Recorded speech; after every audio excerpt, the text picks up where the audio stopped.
A man of character, responsibility, and resourcefulness.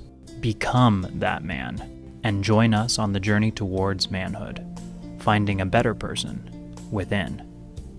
Embrace Growth is offering the Honor, Integrity, and Mastery Workshop in Toronto, Yerevan, and Los Angeles. Sign up today at embracegrowth.com and see the transformation in your life.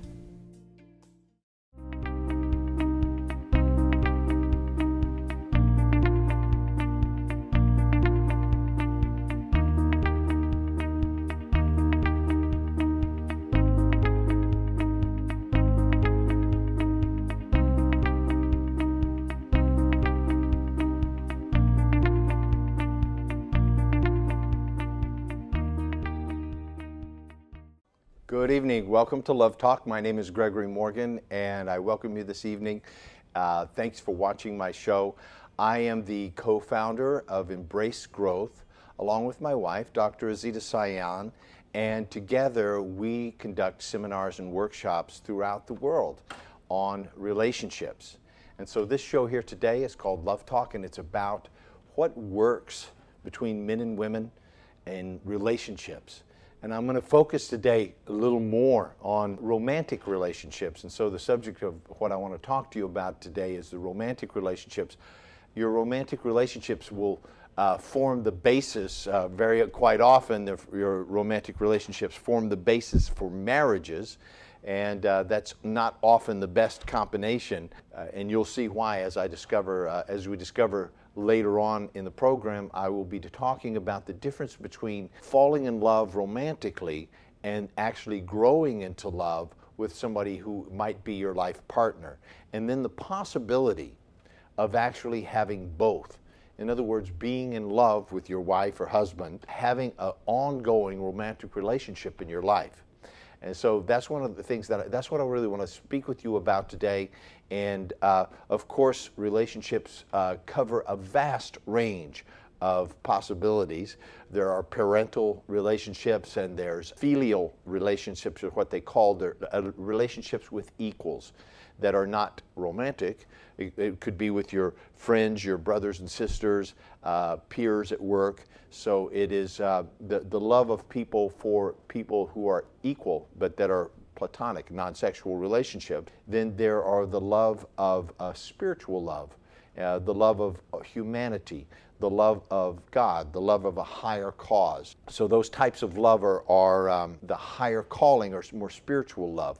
So we'll talk about how each of those types of love that we experience in our lives influence our romantic relationships, or what we consider to be romantic relationships, and how and why many times those relationships fail. What is the possibility beyond that failure? So I want to talk about romantic love as an aspiration towards spiritual enlightenment. In other words, I want to call it enlightened romance. For those of you who might be joining my show for the very first time, my name is Gregory Morgan.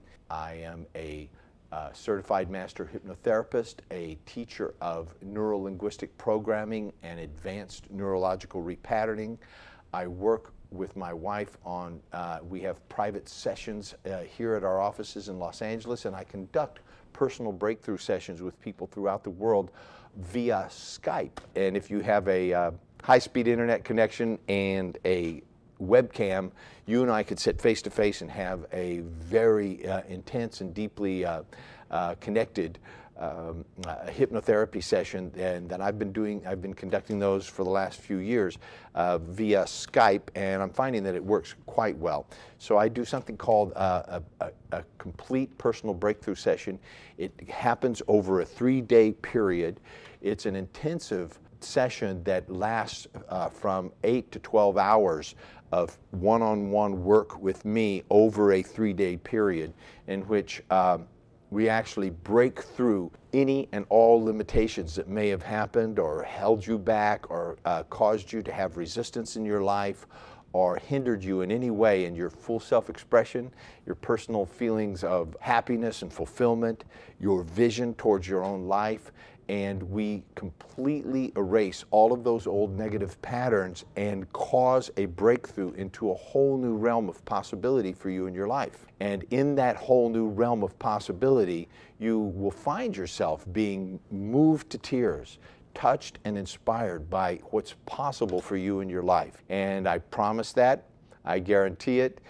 People that have the personal breakthrough sessions with me often go on to, it's not necessary to, because you can go about your life completely changed and altered in who you are being in your life. And many people choose to go ahead and participate in a program I call My Best Year. And in the My Best Year coaching program, we talk, you and I, one-on-one, once a week, and you have unlimited email contact with me so that we make sure that you are focused, on track, and moving towards the goals that you have set up in your life, the vision that you had for yourself in your life. Because one of the things that I've noticed about people is that, myself included, is that no matter how great of an insight we have, no matter how great of a breakthrough we have, that when we move back into the normal, everyday life, the people that surround our life, they're used to us being a particular way, the old way that we've let go of, the old way that's changed and transformed, the way that it used to be. And most people don't have the wherewithal, the language, the communication abilities, and the discipline to actually begin to retrain, ultimately, the people in your life to relate to you in a brand new way, in the way that you are now, and to begin to communicate who you are and your vision for your life in ways that other people, the people in your life, either embrace and accept and support and participate in this new vision for your life, or sometimes they go away. Sometimes there's people in our lives, given the habits and the resistance and the low self-esteem that we've had, so we've attracted people into our lives that really ought not to be there. They're not really there to support you in being the best that you could possibly be. And in fact, if you start being the best that you could possibly be, they may even begin to sabotage you or hold you back or disempower you or argue against this new possibility, as if they tell you, oh, you can't do that, or that's foolish, or that nobody can do that, or whatever. Those are people that have to either be reoriented towards the new me, or they have to go away. It's been my discovery over the years working with thousands of people that sometimes people have to move away from the friends in their lives or let certain relationships go. And you know, as brutal as that may sound, sometimes you have to fire your friends because it's like, hey, you know, you are now holding me back, and either, you know, you embrace the new person that I'm committed to becoming, my new career, my new relationship, my new diet, my new whatever it is that is going to empower me in my life, and you encourage and empower me, or please go away. You know, so we've had that happen sometimes. It's pretty rare, but sometimes that happens. And so you want to have a person in your life, a coach like myself, or somebody that can keep you on track and coach you through these barriers that are worth having. Right now, most of us have barriers in our lives, blockages or things that are holding us back that aren't even worth having. You know, we're being stopped by stuff that isn't even worth considering, really. They're only worth considering because of the small vision we have of our life, the small image we have of ourselves and what's possible, the diminished self-esteem that we have, the sense of not being worthy that most people carry around with them. And so, given that, we've attracted situations, circumstances, jobs, people, and events into our lives from a much larger point of view are hardly worth worrying about.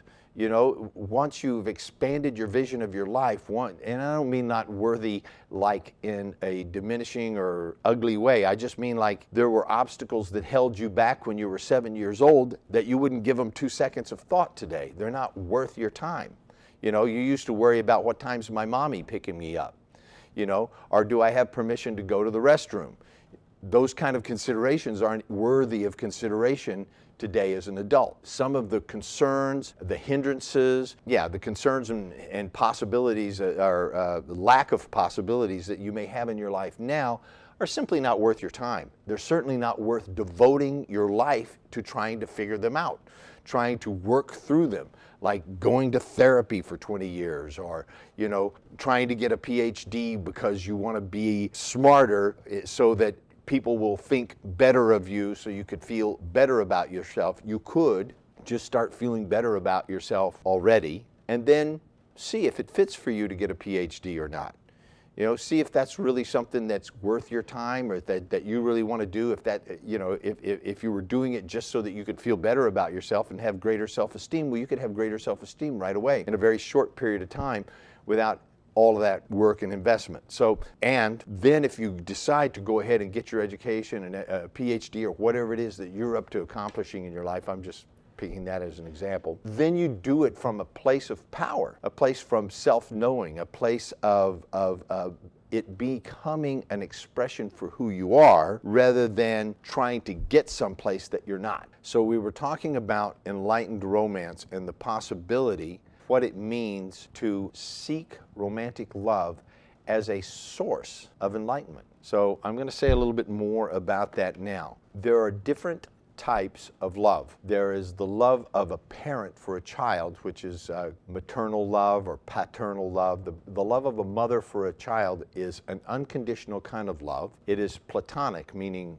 it's not a sexual love. It is a love of a superior towards an inferior. I'm not going to talk about, we're all equal in the eyes of God. I'm talking about somebody who has all of the circuitry of an adult human being that is able to create life, foster it, protect it, provide for it, and somebody that can't even tie their shoes. So a mother's love for an infant or a child or a young or anyone below the age of 12 or 13 is a unconditional type of love in which it is a superior to an inferior, and it is a platonic love. We're going to talk more about that in a minute. There's some calls coming in. I'm going to go ahead and take some of the calls, and then we'll come back to this subject. Hello, this is Gregory. You're live on the air. Yes, hi. Hi, how are you? Good question. Fine. How are you? Excellent, thanks. I was just wondering if, I think this is maybe a little different than the subject you're talking about, but I was wondering if you, since you do hypnosis, yes. What are your thoughts on the regression therapy, past life regression therapy? I think it's very beneficial. I happen to have what apparently is, I won't say unique, other people hold this frame of mind as well, but I will suggest something to you that you can try on for your own thoughts. I'm not saying this is the truth, this is my thoughts about it since that's, you're asking me, right? Yes, I was wondering if you, what do you think about it? Yeah, I'm going to tell you. I think it's very beneficial, and when we talk about past life therapy, okay, I am of the opinion, see, when you talk about past life, there's a presupposition, meaning that you are supposing something beforehand, something and yet presuppositions are often invisible to us. So a presupposition of past life therapy or regression therapy is that time exists in a linear fashion. Would you agree that that's one of the things that we sort of suppose? Yes. Yeah, when we say past life therapy, we're automatically assuming that there's a past, a present, and a future. Yes, yes. Okay, now quantum physics, and there's a lot of evidence that that's not necessarily the case. And so most people's mind are blown just by that one statement. You know what I mean?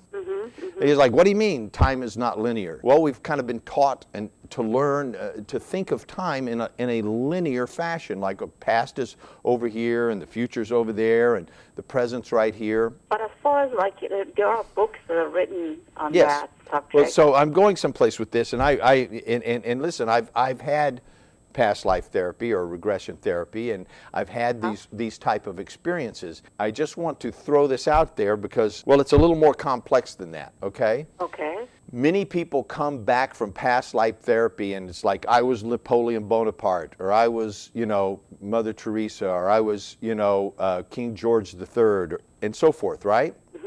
Now, this is well known, yes? Right. How many of them could there be? Yeah. Do you know what I'm saying? Yeah. They couldn't have all been Napoleon or That's right. Cyrus the Great or whatever, right? And yet, so here's what I'm pointing at with past life therapy. okay, or regression therapy. I'm calling it past life therapy because that's what we're talking about regressing to, yes? Right, that's right. Absolutely. Yeah, we're talking about regressing to a supposed past life, okay? I believe that we as beings are much more vast, if you will, spiritually, than one single life. I don't believe that I just came here this one time and that's it, right? Okay, so you believe in reincarnation. But not like you do. I believe that all of our lives, both past and present, here's the kicker, okay, you ready? Yes. Are occurring simultaneously. Yes, I also understand what you're saying. Okay? They're all occurring simultaneously, and so I'm going to make a metaphor. It's like this. Right now, wherever you are, if you're watching TV, then it's safe for me to say this, wherever you're sitting, there are thousands, if not millions, of radio and television and microwaves shooting through the walls, through your body, through the furniture, okay? Yes, yes. And in fact, the only way you're able to have this conversation is we're talking over a telephone. There's some waves, and then a satellite that's being bounced off of God knows where, right? Yes, yes. And yet we're communicating. So as if it were happening right now, right here. So there's these frequencies. We'll call them past lives, future lives, and present lives for this metaphor, like radio waves. If you were to turn on a radio right now, you could tune into an FM station, let's say 98.3. I don't know what that is, but let's say you were tuned into 98.3.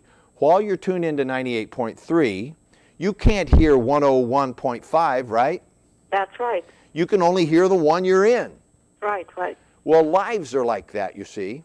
Yes, yes. Okay? Lives are like that. Your life, this life, the one you're calling right now, the one I'm calling Gregory, okay? Okay. It's a particular frequency that I'm tuned into now, and everybody that's tuned into that frequency, they can see me. Hello, you see? And we can interact and have very, very real experiences. Now, if I go to sleep tonight and I dream, if I wake up in that dream, the one called Gregory is a dream. Yeah. The one that's asleep on the bed in my house, that would be a dream to the person that's awake in that dream. Yes. I'm tuned into a different frequency at that time. I'm a different Gregory, or whatever I am at that time, you see. Past life therapy or regression therapy and hypnotherapy is the ability, and here's what's really great. Your subconscious mind somehow knows this. Yeah. It somehow is aware of this and knows this. And so through hypnotherapy and hypnosis, I'll say, through hypnosis, we're able to actually tune into parts of your mind that are already there, and they're operating all the time anyhow. It's just that your conscious mind isn't aware of it. So we're able to, for a moment, slip out of the conscious everyday awareness into what I would call an expanded or greater state of awareness and a wakefulness, because in hypnotherapy you're fully awake. That's right, that's right. You're fully awake and alert. If you want to drink some water, you could. If you need to go to the bathroom, you could go do that. I mean, you know. True, that's true. Yeah, you're fully awake. Aware, you're not like necessarily all asleep and zoned out. You're just in a relaxed, alert state in which you begin to remember things. And some of the things that you begin to remember are part of what I'm going to call, for the sake of this conversation, the massed collective consciousness. In other words, in the consciousness of everyone that's alive and that has ever heard of it, there's a Cyrus the Great, and there's a John F. Kennedy, and there's a, do you see what I'm saying? Oh, wow. Okay. There's a Napoleon. In other words, it's part of our collective humanity consciousness, you see? And not so, necessarily. but it doesn't, just because you remembered it and you had an experience of it, Does not mean that. It doesn't mean that you were actually incarnated in a physical body of John F. Kennedy or something. You see what I'm saying? Yes, yes. It doesn't necessarily mean that. Is that similar to actual dreams, basically? Well, very much so, yes, because if you thought of your subconscious mind as have you ever seen one of those giant astrodomes that like 50 million people can watch a game? Yeah. Those big domes, like, you know, you could fly a helicopter around inside the thing. It's so big, right? Yeah, yeah. Right? Yeah. If you thought of your subconscious mind like one of those giant domes full of information, and your conscious mind would be about like a golf ball sitting on top of it. You know, it's outside, it's above it, and yet it has. If you could get access to all of that information that's stored in your subconscious mind, you're a genius. There's tons of stuff that you know, all about past lives and future lives. There's a lot of things that we could become aware of. Now, that's terrifying to most people, yes? Yes. Even the thought of it could be scary because we think that we will lose control of our mind, or that we will become insane, or something like that, right? Yeah, yeah. Well, probably not. Probably you're going to come right back to being who you are. Well, apparently based on these books, I mean, I don't know you, I'm sure you're familiar with Brian Weiss, but I've read The Many Lives, Many Masters. Yes, me too. I have too. And these are all great and very informative, and I think people should read them. A lot of people were helped through this, and I don't know, and he even got some information from what he's, yes, he says in his books that he's got some really, very worthy information that he actually used, and that's when with the start of his regression therapy, that's when he started to practice that. But agreed. I just want you to know that I don't mean by anything that I say to discredit any of that research. I intend only to add to it. Okay. Do you know what I mean? Yes, I understand rather than telling people, rather than people believing, I had an experience of being, Napoleon Bonaparte, therefore I used to be him. Yeah. That's not as likely as what I'm saying. In the unconscious memory, like a dome, they have massive information, but I also feel that not everyone has that massive information, though. They do. A lot of people have less, and some people have more.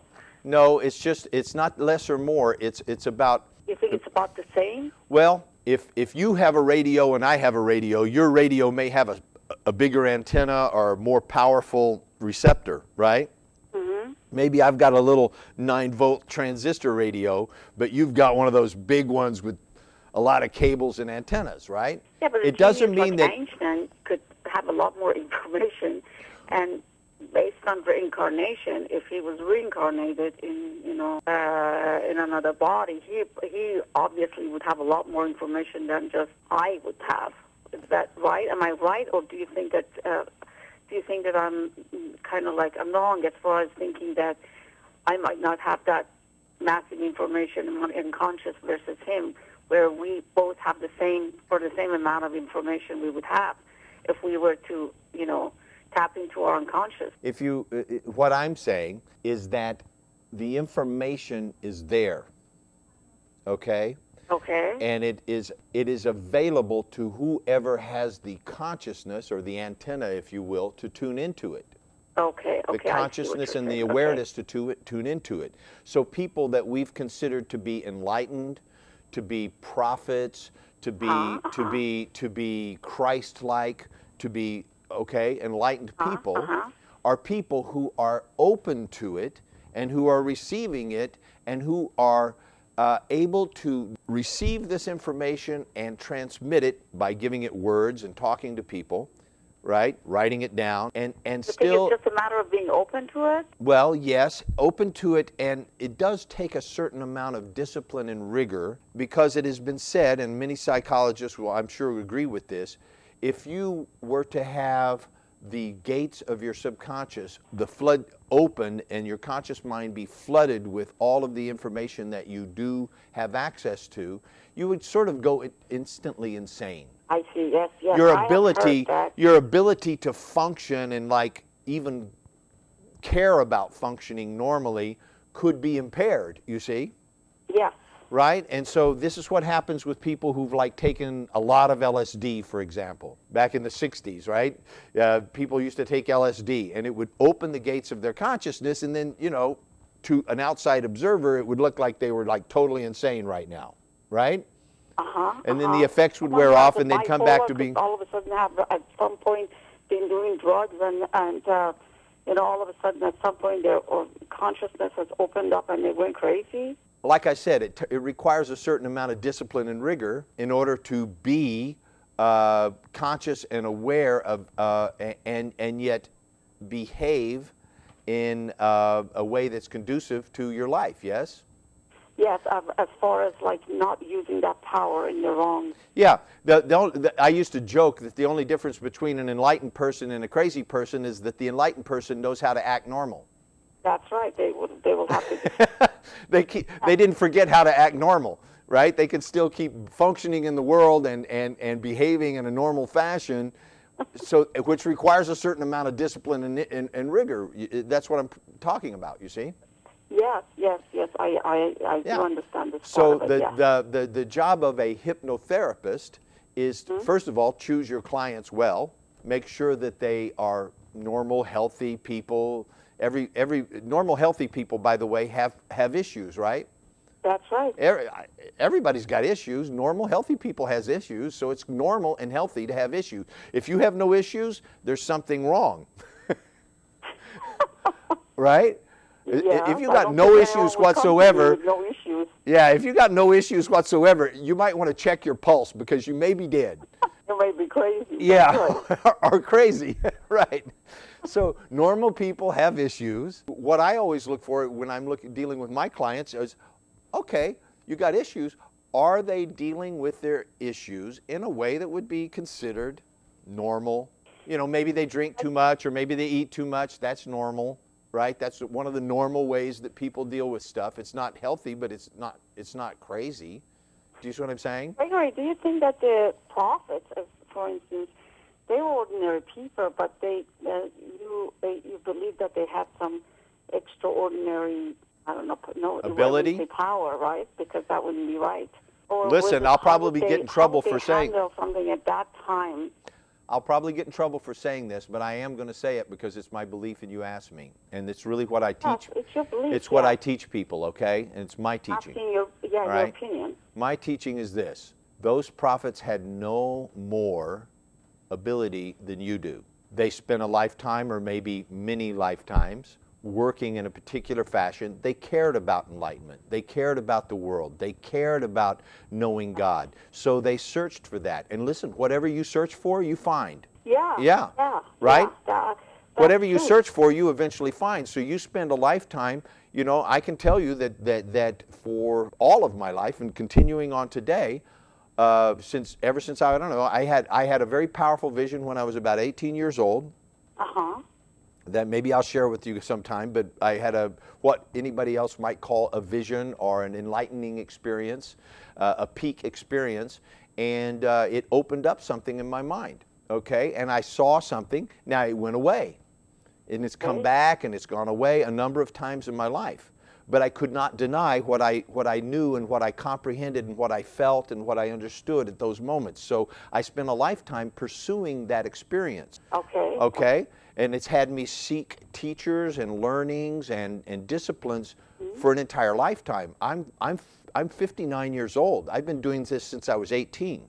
Wow, that's a long time. That's a long time, and I've spent well over $1 million, probably more closer to $2 million, traveling around the world, taking workshops, studying with people, living in monastic type environments, being aesthetic, being a vegetarian, meditating, 12 hours a day, all kinds of stuff in pursuit of that experience and being able to share it and teach it and with other people. I'm a guy from. Why do you think you had that vision all of a sudden? I mean, you were just an ordinary teenager, 18 years old. You didn't have any, you weren't. Well, I wasn't ordinary. I wasn't really ordinary. I had left home at the age of 14, and I lived on my own ever since. I mean, till today, I never went back home to my parents' house. So, at the age, I mean, you have. I had had some powerful experiences between the age of 14 and 18. I can tell you. Oh, I see. that led to experiences. That led to me having an experience like that. At 18, I said you had experiences, but not as profound as this one that you had when you were 18 years old. Yeah, and so over the years, what I'm trying to say is that by pursuing this, I was just joking with one of my friends in San Diego on the way over. I was talking on the phone, and I said, while all my friends were out watching the football game and, going to beer drinking things after the game and, you know, doing all the stuff that they were doing. I was like a nerd. I was like reading philosophy, studying religion, learning how to meditate, practicing martial arts, qigong, because that's what interested me. Like you were, you know, but I'm not at that, from that age, though. Yeah. Mine started from like 27 or 8, I think. Yeah, and that's what interested me. And so it's no mistake that after a lifetime of doing that, I would have a company called Embrace Growth. I would have a television show called Love Talk. I would have people like yourself who've been pursuing enlightenment for a lifetime calling me on the phone, asking me very enlightening questions. Oh, you see what I'm saying? That's not an accident. And I was wondering what your thoughts were before I went on this appointment. Yeah. It's not an accident, you see. It's by design. No, I agree with you. I created that future. Well, I knew that you do hypnosis. You've never mentioned anything about regression therapy, so oh, okay, but probably are not doing that. But I just thought you must know about it. I wouldn't call it regression therapy. You see? Okay. You call it? I take people to the place and when people come to see me, before I even let them come and see me, they have to be able to articulate what it is. What's the problem? I ask them very simple questions. What's the problem? What has you calling and wanting to come see me? What's the specific issue that you're dealing with in your life? Right. How is that manifesting? In other words, how do you know you have that issue? Right? Yeah, yeah. How do you know you even have that issue? And then I have them write a 3-page story by hand. Oh. Of a day in their life, a perfect day in their life, from when they wake up in the morning till they go to sleep at night. I have them write me a story, a minimum of 3 pages, handwritten, in which they describe to me in detail all of the people and places and things and events that happened during that day, now that this issue is gone. Oh.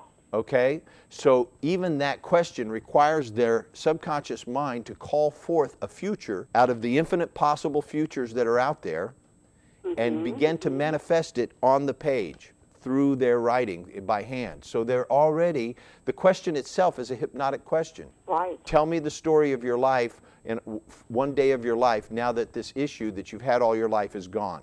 So I take the issue away before they even come to see me. And then they produce the results that they wanted to produce all along. Then I work with them for 8, 10, 12 hours to make sure that that's the future that they're going to have. And that by the time we're done. So do I do regression therapy? I take them back to the time where the issue occurred. Now, some people say, well, I can't remember. It was several events. And I go, you know the one, that one there. And they know, right? There will be one time where that will pop out in your mind, and I'll go, that's the one. And then I take them back to a time just before that happened, in a time of safety before that thing ever happened. And I have them observe it from above so that they can actually see it happening and learn the lessons that they were supposed to learn as a soul, as a spirit. Why did they cause that in their life? And so, is it regression therapy? I call it, it's called timeline therapy, where I move them back in time. And sometimes we do move them back to before their actual birth. Sometimes they go all the way back to when they were in the womb, and they may even go back beyond that, but that's not the point. Do you see what I'm saying? Yeah. The point is to find the original incident that the subconscious mind gives them. That's right, yeah. And then take them to a place of safety before that event ever took place. Because we're programmed, the things that we get stuck by, we call them significant emotional events, right? And significant emotional events have certain characteristics. One is the intensity of it, right? How intense was it? So, the other thing was speed. Like, did it happen suddenly? Yeah. Or did you see it coming and then finally it got there, right? Yeah, yeah. So did it, or was it something that just came upon you suddenly, right? So intensity, speed has a lot to do with it, and also repetition. Did it happen again and again? Did it keep happening after that? Right? Did you have an intense emotional experience and after that happened, it kept going? Because a lot of times, like when there's been incest in a family, for example, it kept happening. Yeah. Right? And so the main thing is to get them back before the first time. Eventually people begin to get in touch with why did they even have that experience in the first place? Because there's always something that the soul that wanted to heal, wanted to know, wanted to grow with. That's right. And when that's you right. get that learning, first of all, you never have that experience again. That nothing like that will ever happen again, because you'll see it coming 100 miles away. You'll go, I know that one, right? Once you, in other words, more easily said, when you learn the lesson, you never have to learn it again, right? You don't have to go learn to drive again, No. right? You don't have to learn to, I don't know, tie your shoes again. Once you learn it, you learn it, right? So it's just part of who you are, and so it's done. So the same is true for significant emotional experiences or traumatic experiences that have caused an interruption in your neurology. That's what advanced neurological repatterning is about, or NLP is called neuro-linguistic programming. That's what that part of it's about. Okay. It's repatterning or rewiring the circuits so that you never have to have that experience again. And it's not like you get amnesia and you forget it. In fact, you remember it more vividly than ever before. And yet it has no emotional impact on you. It's like, okay, well, that's something that happened when I was a kid, or, you know, it hurt me a lot at the time, but thank God I learned from it. Yeah. You know, I look back on the things that happened in my lifetimes and I'm thankful for them. I'm grateful for them, and not in some kind of positive thinking kind of way, but truly authentically grateful, because they gave me a kind of strength that I wouldn't have had otherwise, or a kind of insight and learning that I just wouldn't be who I am today if I didn't have that specific experience. And to tell you the truth, when I look back on my life now, it's almost as if it was perfectly planned, like some master plan, like those what I used to call negative experiences were timed and planned and They perfectly, were positive. perfectly, so that I would They were. get what I needed to learn. Yeah, exactly. So you do believe in destiny? I believe that we write our own destiny. Your destiny is written We will, but by what you're doing right now. destiny, yeah. as well. Your tomorrow is given by what you're doing right now. Yeah. As far as like everyone's, just like you said, the master plan that was already written for you. Well, yes, but I didn't want to make it seem like in other words, it's not etched in stone. There's always choice at every point in the way, yes? Yes, you can do it, but the destiny, the bottom line will be always the same. Possibly. For instance, like I you believe have that there are certain ways pivotal... of getting to it. Like, say, for instance, in order to get to your day of the dying, that day is already basically, it's almost like written in the stone, but you have different ways of getting to that day. You could go through that day, peacefully. You could do it through that day with, I see what you're saying. I see what you're saying. Yes, and again, I would modify that point of view just a bit to say that nobody actually knows when they're going to die, right? That's right. You don't know if you're going to make it through the day, right? True, that's true. Of You know, course. you don't actually know that. Nobody does. Know that, yeah. And so we could choose to live our life fully and completely right now. Like, what if today was my last day? I want to make sure it's a good one, right? Yeah. I want to make sure I make a difference with people, or that I do and say things that will benefit other people, because why not? Because I can. Yes. Right? I might as well. Yes, So of course. I agree with you on that too. Yeah. now, as far as the day I'm going to die being written in destiny, I'm going to tell you, I don't honestly know the answer to that one, because nobody does. Nobody does. Nobody really does. Right? True. Who would you go to ask that?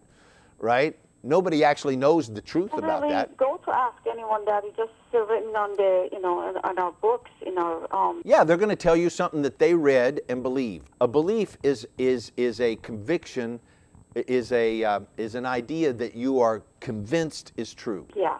It's a belief. It's something that you're convinced is true. That doesn't make it true. It's true if you. It doesn't if make you it true. read It just in your it's book, true for you. Your Torah or your Quran or whatever, but it does. But even a higher power, that's also that's something. Well, I do believe in that. So What is it? Very sure about that. What do you believe in? God. Okay. Yeah, but I'm just saying that as far as like and obviously the prophets have brought in the books and have written in the books that God has brought the messages that the day that you're going to be, the day nobody knows the day that they're dying, only He does, and it's already set ahead of time. So based on that, we read and we believe based on that. Well, of course, there are people who don't believe it, but I personally believe it. But Okay. I do have a certainty as far as knowing that there's a higher power, and that's God. But I don't have a certainty, same that the day that, I mean, I do believe that everyone dies, obviously, at some day, but I can't relate to that I can't really make much of it as to, I was telling you that, or you were telling me that you can, there are avenues, there are different possibilities. Yet there are different possibilities, but I don't understand how that day, how can you go to it if you're like a serial killer, you die the same day as if you were honest person and living the honest life. Really? Well, no, I don't. I don't personally believe that. I believe that there are beings, and some of them are alive today. I would have you research Taoist, T-A-O, is the Tao, or they say Tao here in America, but what's his first name? Tao. It's not a person's name. It is a philosophy, a way of life. Tao is a philosophy of life. Okay. Taoism, and research what they called the immortals. Now, the immortals aren't necessarily people that live forever and ever, but they're people who live until they choose to leave. Oh. And they lived to be, and there are still you're some. talking about some of the yogis that they lived. Hundreds of years, a couple of hundred years. There's still people around like that. 700 years or 800 years. Yeah. Although I haven't seen any of them. But well, you don't see a lot of them in whatever town it is you live in. Of course, this is something that I've read basically that in India, a lot of the yogis that lived to be that long, and also there were in the Indian, it was in the Indian or Buddhist. Yeah. That these yogis can be in different places, different times as well. Yeah, when you get to that level, there's a lot of things that you can do that it's better not to even talk about because nobody can really understand it. And besides which, it begins to enter into the mythology and superstition and things like that. So people go, oh yeah, right. I know. So I don't talk about it that much. I mean. This is also, I studied a lot of religions as well, and that's the reason that I know that information from that time. But I agree with you. I mean, to a normal person's mind, these things are very strange, and they're unbearable to even believe. Or maybe different people have different belief systems. So I really am not about to bring out something that is going to sound crazy in this program. But to a normal, everyday person, so hypnosis is simply, if you've ever watched a movie and found yourself moved, touched, inspired, angry, part of the movie. In other words, you're participating in the movie, and yet it's just a movie, right? That's a state of trance. If you've ever read a book and you found yourself in the story and learning things with the characters in the story and like part of the story and like it's part of your life, that's a trance.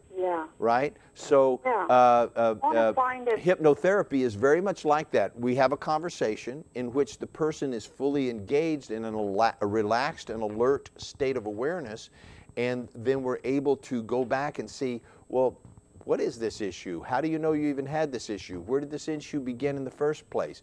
What would you learn from this issue? What would your life look like without that issue? Let's talk about that, Right.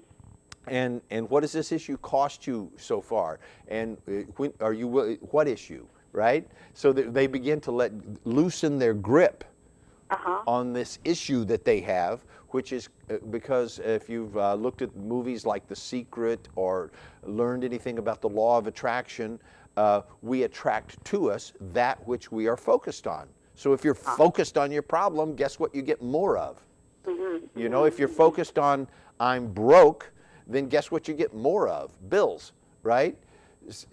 If you focus on abundance, prosperity, well-being, joy, then you will begin to have more of that attracted into your life, and you'll begin to actually live that.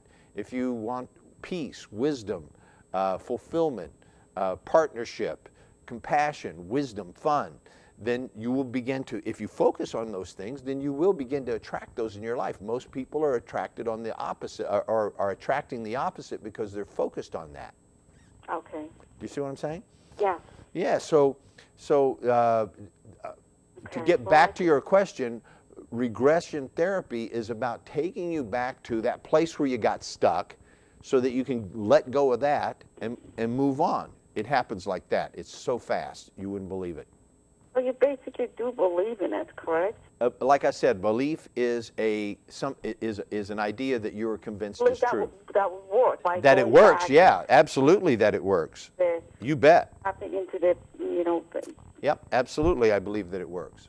yeah, and then you kind of awaken that part where you don't understand it, find a reason to certain things, and I heard to certain illnesses they can find why it happened.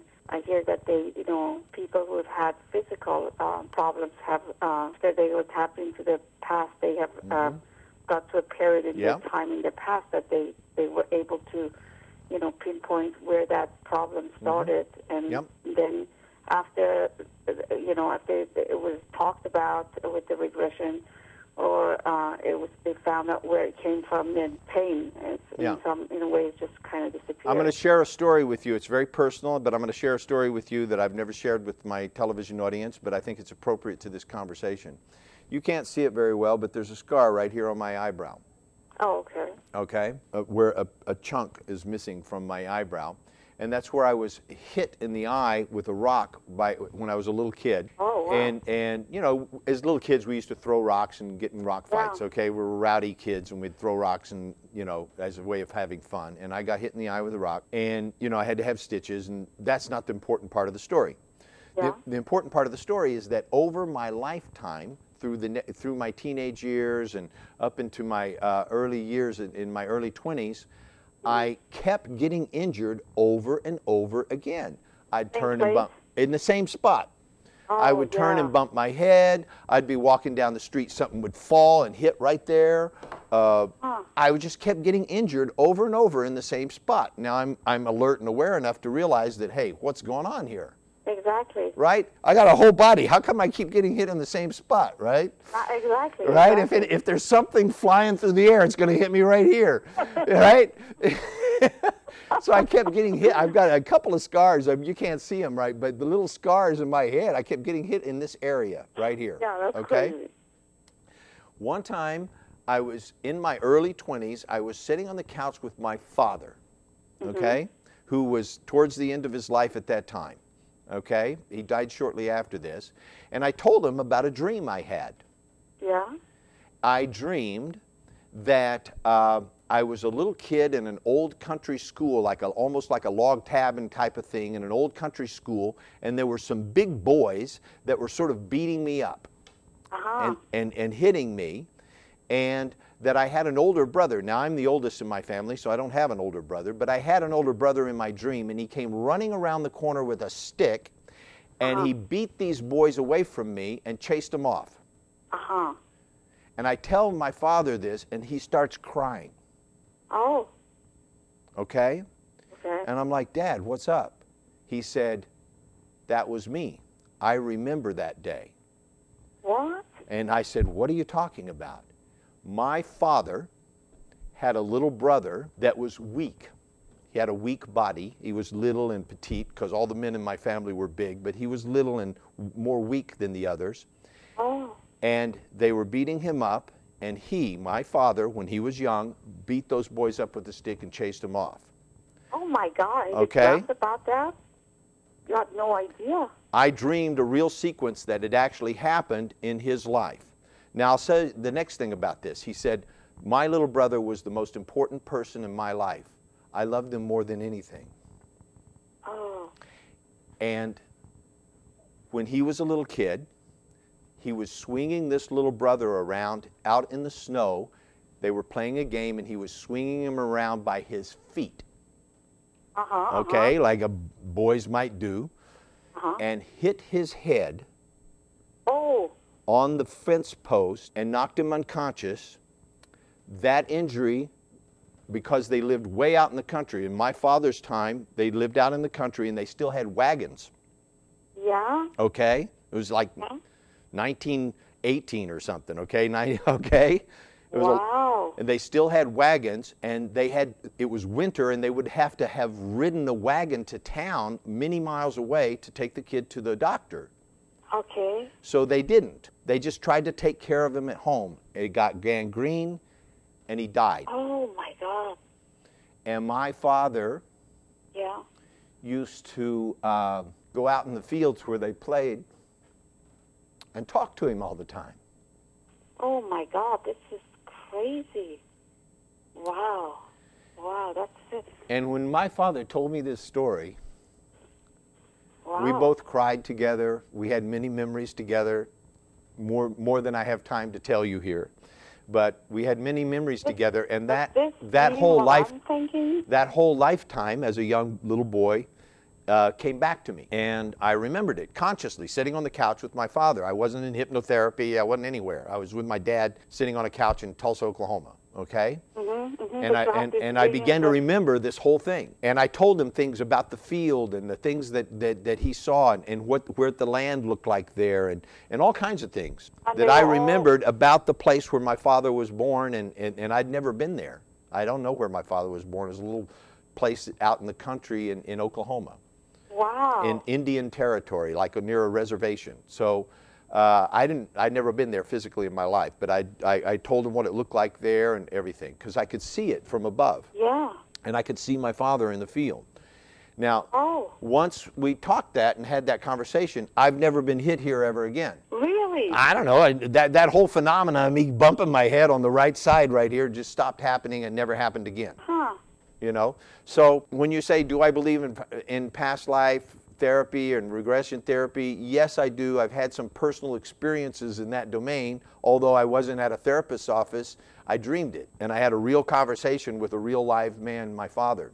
I'm going to throw something Yeah. at you right here, but this probably, I don't know if I'm off or whatever. Is it possible that, because your father was talking about experiences that when he was a boy, right? Yeah, he was. I told him a dream about me as a little.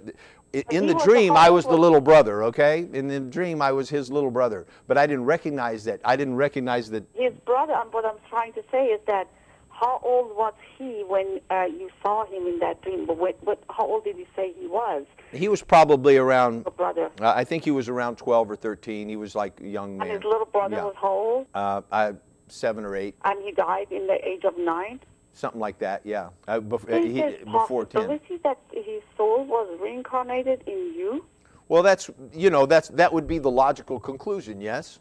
Because you have, yeah. It's like, maybe I'm my father's little brother or something like that. Exactly, And so, because you had this experience, and it always is about somebody who has happened to them. so it's possible. Happening to you in that, and then this happened, and then this pain went away after.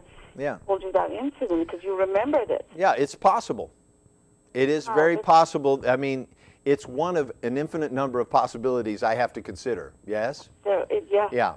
And another could be that there's another possible interpretation might be that had a vision. that I remembered something that happened to my dad and had that it's in the collective unconsciousness as we spoke about earlier, and that I'm a sensitive enough person to have picked up on it. That's another possible interpretation. In that spot, and you kept getting hit on that same spot. But, yeah. So doesn't have anything the point. To do with doesn't explain why you would have to have that experience. Exactly.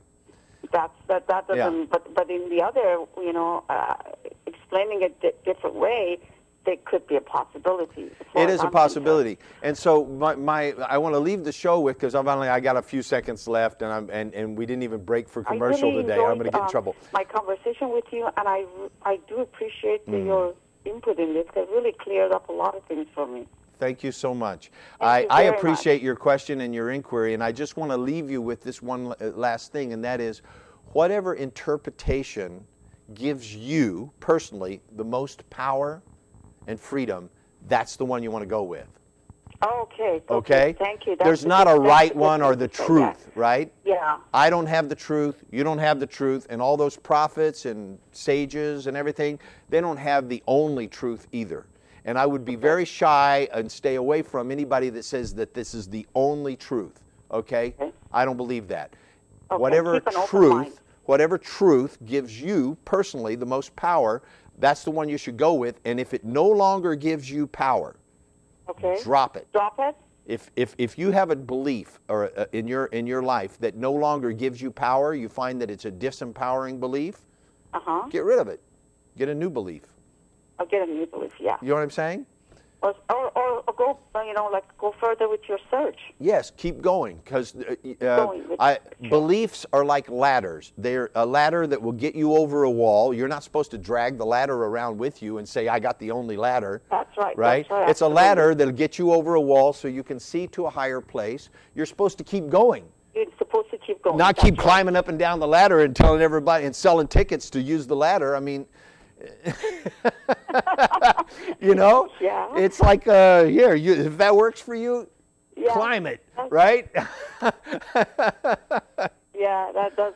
Right? Of course, that makes. If it gets you to a higher place, then use that, and then leave it behind when it's no longer appropriate. Okay. Yeah? That's a very good advice. Thank you. Okay. Thank you for calling, and that's my show for the whole day, so thank you very much. Oh, thank you. It's awesome. Thank you. Thanks for your call. All right, well, that's it. That's been Love Talk today. We've talked about everything from love and relationships to reincarnation and regression therapy. I hope you've enjoyed the show. I love doing it, and I will see you back here again next week on Love Talk.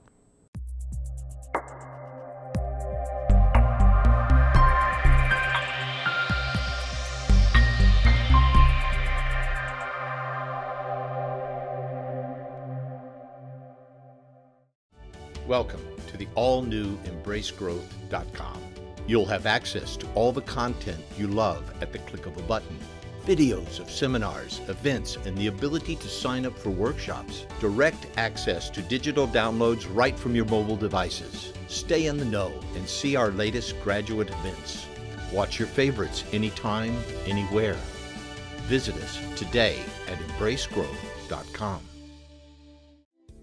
در کارگاه‌های آموزشی بانوان به رهبری دکتر آزیتا سایان با دستیابی به اهمیت و ارزش واقعی خود، قدرت زنانگی و آرامش خود را بازیابید. محیطی مناسب و هیجان انگیز برای رشد و شکوفایی عشق، ازدواج و خانواده خلق کنید. زنی شاد باشید، قلب مردان را بشناسید و آنها را درک کنید. کارگاه آموزشی بانوان لس آنجلس 17 تا 19 نوامبر، ایروان 14 تا 16 دسامبر، اروپا 20 تا 22 آپریل. برای ثبت نام با تخفیف ویژه پاییزی با شماره 310 460 2600 تماس بگیرید.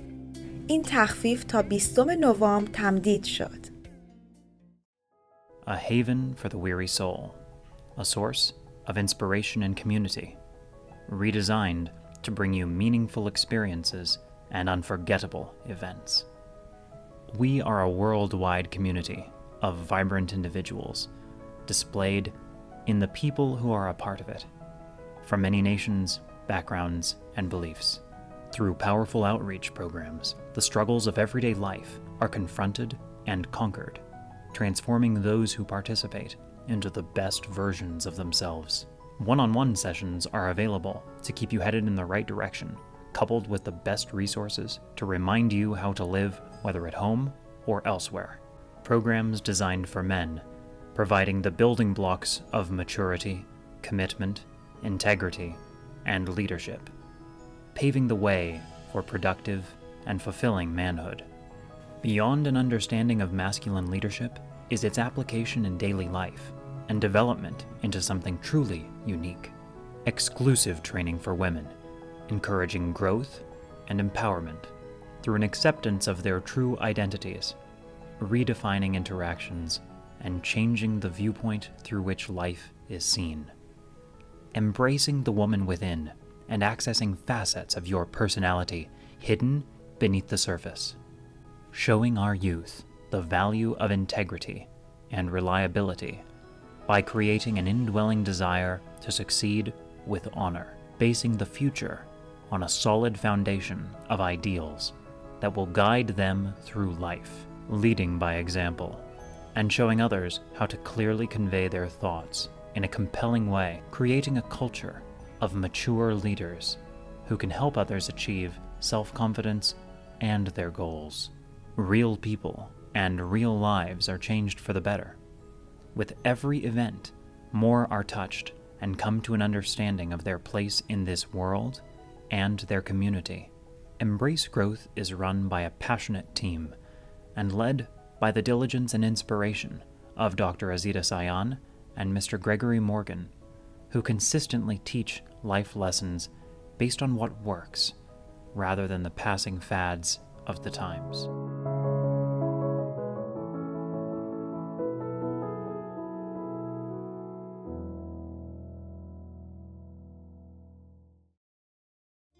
بر اساس تحقیقات دانشگاه هاروارد، دلیل شکست بسیاری از روابط امروز عدم شناخت زنان و مردان از یکدیگر است. سمینار شناخت زن دوست داشتنی و مرد قهرمان توسط دکتر آزیتا سایان تحولی است در این زمینه بسیار مهم. دیدار ما با شما 10 دسامبر برابر با یک شنبه 19 آذر ماه در ایروان. 310 460 2600 embracegrowth.com